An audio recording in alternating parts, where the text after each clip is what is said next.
In the previous lecture, we explored adding links that take you to different web pages. Now we're going to work with anchor tags. Anchor tags allow us to link to a specific area of content on our existing page. Let's take a look at an example. On this page, you'll notice we have a table of contents at the top of the page that lists 5 articles. Article 1, 2, 3, 4, and 5. The idea is to have these items linked to their corresponding article on the same page. So if I click on Article 3, for example, you'll notice that the page navigates to the beginning of the 3rd article in our content area. And the same goes for Article 4, and so on and so forth. In order to make this work, we need to set up an anchor that will instruct a text link on the position of the article that corresponds to the link. We've included a file called anchors.html in the downloads folder corresponding to this lecture. You'll need to open this file in your text editor in order to follow along with this tutorial.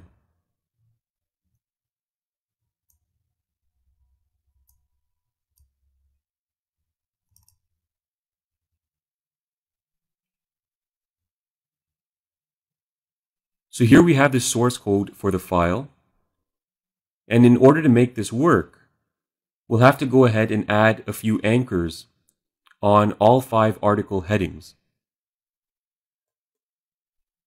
To add the anchor, locate the article heading and insert the following code.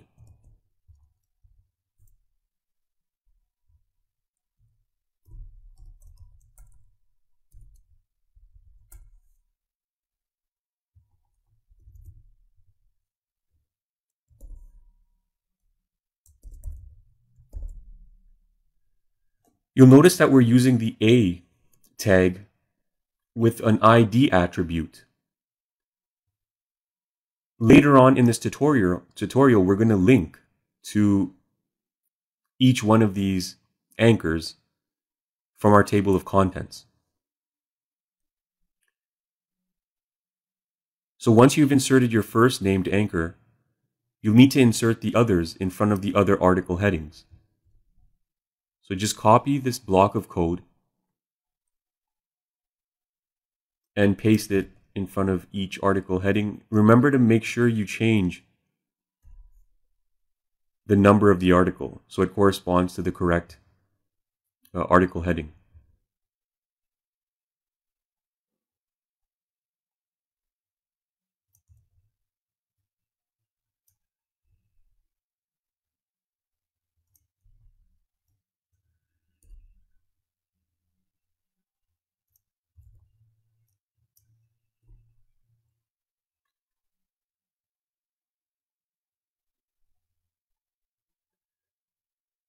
Now that we've inserted the named anchors, we'll need to link to them from our table of contents.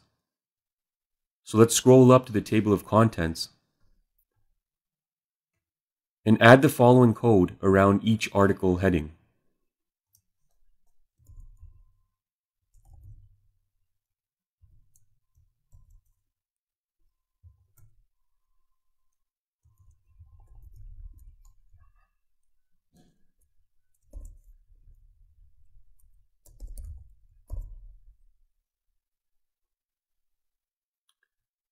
You'll notice we're using the A tags with the href attribute.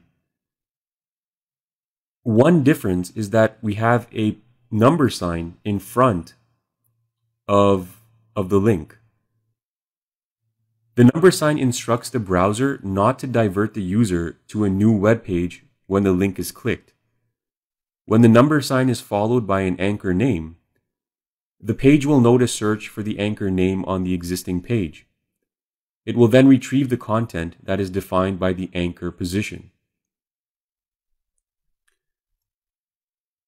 So again, let's copy this block of code and create our links for the additional article headings. Once again, remember to change the number so it corresponds to the correct article heading.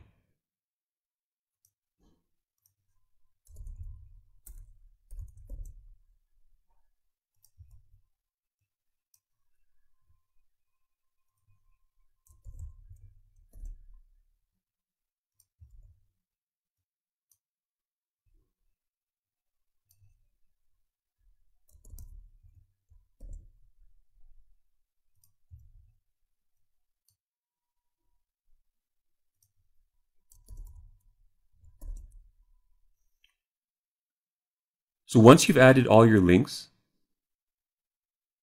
save the file and preview the page in your web browser to make sure that everything works.